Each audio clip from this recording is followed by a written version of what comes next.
Now, for part 2 of today's batch filming. This is the Fusion Firearms XF Pro. Make sure that you give me a like and a comment and a subscription for not being able to pronounce XF. English, man. It's only my first language. But this is a firearm that I've been wanting to check out since I saw them. Actually, since the original version of it came out, and this is the new version of it. I reached out to Fusion Firearms. They didn't reach out to me. In 2025, just so you guys know, I did come out as a gun tuber. So I started reaching out to companies. I'm like, hey man, your guns are really interesting. I can't afford to buy every single gun that I see coming down the pipe. Can you guys send one of your guns out to me? And they're like, yeah, no problem. So they sent me the XP Pro, but they were also like, hey, we also redid the XF. Would you like to take a look at that? And I'm like, yeah. And they kind of took a second because they heard a grown-ass man going, yeah, on the phone. But they went ahead and sent it to me. That's a joke. For the interest of full disclosure, they sent this and the XP free of charge to the channel for me to look at and keep, but that does not guarantee a 100% like butt-sucking review. I am not going to sit here and say they're the best guns in the world if they are not. So if you watched the XP review, you'll see that I did point out a couple of things that caught my eye, and I also have emailed them since I did that video. And whatever we find on this one, we'll get the same kind of response. So buckle up, hit that like button, join our lives, all that stuff. Let's dive into it. Fusion Firearms teams up with Ermox. Ermox does some of the manufacturing for like the frame, the slides, and some of the parts. And then Fusion Firearms down in Florida finishes the guns and sells them to the waiting public. Comes in a nice box. I would put the fast fire on one of these, but I only have the acro mount for my stupid DWX. We'll talk about that in another video someday. But they did test fire the firearm. Here are the shells showing that it test fired successfully. Awesome. And here is your manual for the XF Pro. You can take a look at that real quick. That's kind of a cool look with the two-tone. Boom, boom, boom. Shows you everything you need to know. Shows you how to field strip the gun, which is important because if you maintain your firearm, it's going to do you well for a long time. If you don't, then it's going to go kablooey in a short time. So yeah, awesome. Take that box, shove it over there. Please don't fall over. And we'll take a look at the butt box. I love English. Someday I'll learn it. This is not an airline approved case, but quite frankly, who gives a kafufu? Because it's what's inside that counts. It's hard shell foam. Has the Ermox and the Fusion Firearms logo. Has Yosemite Sam's head there. Actually, it actually comes with 2 sets of grips. This one is the black and red version. I put the red ones on there because I think it looks cooler. And of course, you have your firearm. I should stop saying it the wrong way. I don't know why I keep doing that. Your firearm. So this is the XF Pro. Pretty damn sweet model they make. It is a all-metal gun. It is not a Glock. Nor is it a traditional Glock clone, because most Glock clones will have a high level of compatibility with Glock. The Fusion Firearms firearm shares 4 parts: the rear sight, the recoil guide rod, the barrel, and the magazines. 'Tis all, young ladies. The rest of the gun is bespoke to Ermox and Fusion Firearms, pardon me. And you notice they do a light call out on both sides, but since it's not a high contrast white lettering, Rock Island, it's a pretty solid thing. Yeah, being an all metal gun, it feels really nice in the hand. It has a built-in magwell into it, not a magwell, but a design to make the grip a little bit longer. I don't have a problem grabbing it, although I would have liked to see an option for like a magwell that goes into here, like maybe a magwell grip that replaces this and gives you a magwell. Maybe something for future Fusion Firearms. That'd be kind of cool. Like a slide on or slide on from the back, because this is kind of like a para ordnance in that this is all closed in. It's not, you can't push through it because it's a solid piece of metal. But chambered in 9mm, optics ready, really cool, really cool, really cool design. This is the standard. There is a version of it, my brain just stopped, excuse me, with the stainless finish or the hard chrome finish as well. One of the best parts about this gun is that it is Glock mag compatible. Ships with 2 15-round, I'm not sure who the maker is, maybe KCI. I'm trying to remember which companies do the metal inserts. 2 15-rounders that fit flush, makes the gun very easy to handle, very awesome. But because it is Glock compatible, you can run 17s, 23s, 33s, 50-round drums, 800-round double drums that you make at home out of duct tape and hopes, whatever you want to do with it. Has nice cuts here and up here. And for a gun that is on their website for about, that many bills, it's pretty damn solid. You should probably check that out because I'm becoming a distributor with them. Just type that into Google.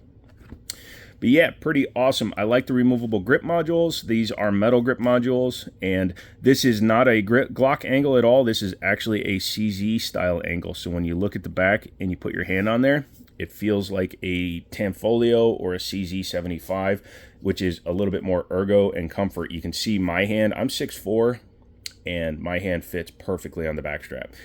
I just wish it was just a slightly bit longer there. But again, I understand why they did it. They want full compatibility. But if you need that extra room, just, get smaller, I guess. Yeah, with the standard fit mag in there, my hand is fully on it, so that's fine. Maybe if they'd done slight undercut. Just a couple of things that I would point out. But going around the outside of it, it's very nicely finished with their QPQ style finish on there. Tenefer finish, excuse me. Has little touches all around the gun that I find interesting. Like it has this is very much a right-hander's gun, by the way. Has a ledge here, so let you drive the nose of the gun down. You can push down, and it's far enough forward that it's actually usable, even for me, which I like. The takedown levers are little nubs, which is different, but that makes it easier to do, which I appreciate. One thing my buddy noticed that I didn't, but is also another interesting feature for a righty, is this notch here in the trigger guard. See, it's not present on the left side, but it is on the right side. That gives you a place to index your finger. You can do it up there, or you can do it right there. That is pretty cool. That little attention to detail is interesting because you can train your finger. If this is going to be your carry gun, you want to practice drawing holster, drawing holster, drawing holster, and having an index point that's really easy for your finger to remember. You just do it on command. It's like when I pick up a 1911 these days, I know exactly to grab it so that the grip safety is engaged.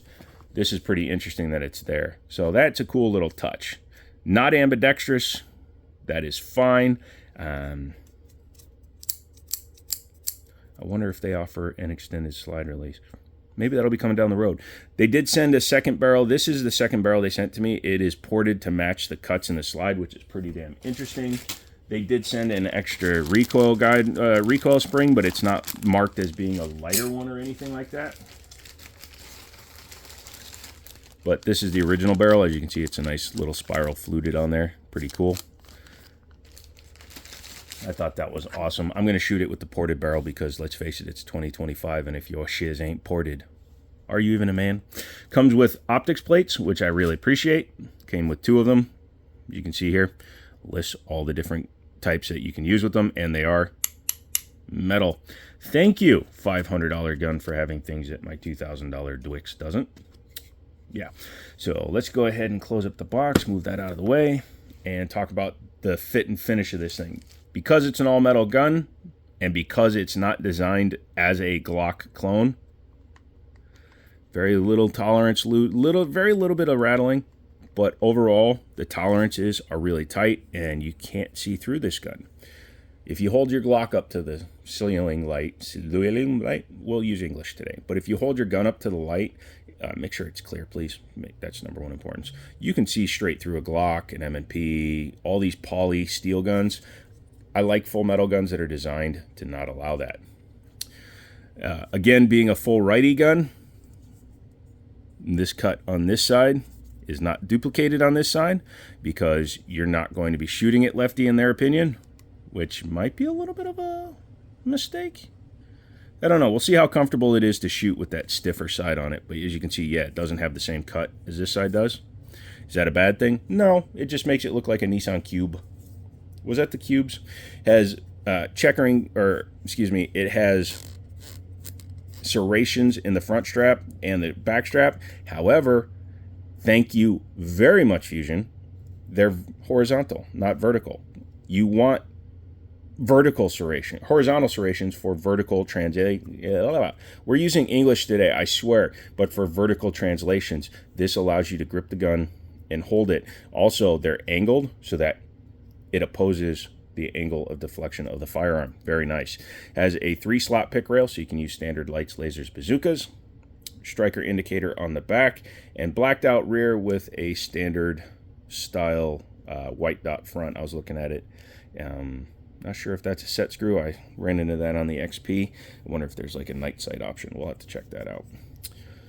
Not a flush fit barrel. Doesn't have to be. Yeah, overall looks pretty good. I like the way these grips look. I wish my DWX had this muted red on it. Magazine release is very easy to hit, and mags do drop free. You don't have to break your grip. Very nice. Let's talk about the trigger. It does have a trigger safety on it. No other external manual safeties. For those of you wondering, I've showed it before, but we'll show it again. A trigger safety does nothing but interacts with the body of the gun. When it's not fully depressed, it jams itself against the back of the firearm's trigger guard, disabling the gun's ability to fire. When you pull the trigger safety against the trigger shoe, it then allows the trigger to continue its way back and release the striker. That's all a trigger safety does. It does not change the feel of the trigger unless it is super stiff inside the shoe, or if it sticks out proud from the shoe and it causes your finger to hurt. Glock. So those are the only two cases that would affect the trigger feel or the trigger weight when you have that, because the wall is back here, not here where you start pulling the trigger. So get educated or get out. Yeah, pretty good. Let's try the trigger, make sure it's clear. By the way, very usable serrations. I kind of wish they had taken their own advice and done that to the XP. But yeah, go ahead and pull it to the back. You can see it starts getting some resistance. These are pre-cock strikers like the Glock, so you're going to run into that, a little bit of a rolling wall, and breaks. Very nice break on this. Reset is all the way out at the wall, and then you pull back through it.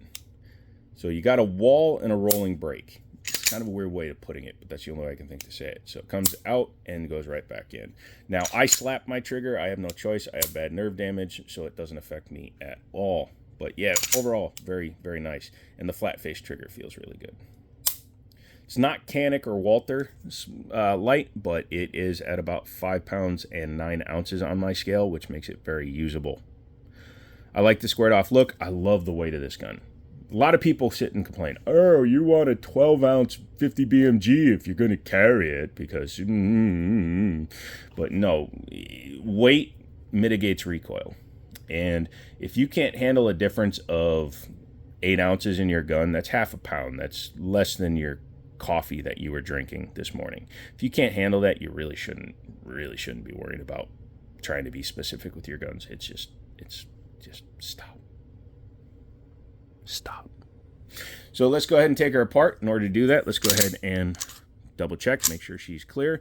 Then you just bring it back a little bit, pull down your tabs. I like to do it this way before I pull the trigger. Some people are of the opinion pull the trigger first, but this way just make sure you don't accidentally reset the gun. There are some guns like the Meta series from Canic where a like 1/16 of an inch rearward will make the gun reset, which is interesting. Gen 4 style guide rod, which we like, and a Gen 3 compatible barrel. Taking a look in here, as you can see, very plain, very glocky, has a huge freaking pad for the magazine or the firing pin block. Very interesting. Very much Glock style. You can see the way that the components all go together to retain it. When you take the back plate off, you get to the retaining spring for the extractor. Yeah, very nice. Very well finished in there too. They do test fire these guns from the factory, so keep that in mind. And yeah, has full-length rails going all the way down on the inside. And when you take a look at the frame, that's where you get some extra stuff. So yes, it's an aluminum body with steel inserts. You can see the way the takedowns are in this gun. They're actually part of the entire lock block, which is completely different from Glock. Glock uses a bent spring for the slide for the release. And sorry, just looking at little things. So that whole thing is actually retained by that and this rear pin. That's pretty interesting. Looking at the... Nope, it's different. So I was going to say, I was thinking maybe this was compatible with Glocks, but it's not. That is a completely different shape and design. The rear crucible, or cruciform, seems to be pretty standard. But yeah, very nice. It's nice to see somebody make a design that's not the same as everybody else. Very good. Finishing inside the magwell is nice. Some companies will cheap out on that, thinking you'll never look in there, but ha ha ha, I do, you fools. Real quick, this is how a mag release or a slide lock slide release works. The magazine is what triggers your slide lock slide release. So if you're having issues with slide lock slide release on your gun, check your mags first. Make sure that the mag is lifting the slide lock slide release when it's inserted. If it's not, you either have bad springs or a bad mag, or the gun was not designed to lock back. Very cool. One little interesting thing, being that it is a Gen 3 barrel compatible gun, is I went ahead and picked up one of these when they were on sale from Palmetto. Yes, it's a Palmetto barrel, but you know what? Barrels are not that expensive. So yeah, as you can see, it works perfect. But you can do something like this. That's right, you can have a little bit of extra fun with your cheap and inexpensive gun. Because of how easy these guns are. Having the full-length rails is awesome because it does aid in stability of the slide, which could aid in accuracy. Can't do this part on camera, so while I'm doing this, go ahead and like and subscribe to this video and hit the comment section and join us for lives and have some fun with us, because here on the Jiminy Show, I keep saying Jiminy, you're not Jimenez, but here on the Jiminy Show, we like to keep it light and civil, so make sure you enjoy it. But also, hush-a-boom. And with the mag inserted, yeah, there you go. Picture a big ass RMR on there because I'm waiting for a different RMR to show up. But yeah, it's going to be a suppressor host, and we'll see if this one functions better than some of the other Glocks that I've had. Glocks are not always well known for being a great suppressor host. You definitely need the Nielsen device, which is just a spring. You can see how my suppressor has some movement because I have the Nielsen device in there. But man, tell me that's not cool. For a home defense firearm, this would definitely do you well. But that is the Fusion Firearms XF Pro. Make sure you like, comment, subscribe, get notified, and join my live streams. Come back for all that stuff. Leave me a comment. Let me know if you have one. Let me know if anybody's made a magwell for that gun yet. I mean, the XF has been out for a while, and I think the frame was the same. Let me know. I'm going to come back for another one. I'm going to the range tomorrow. Love you guys. It's too damn hot. I'm going back to bed. See ya!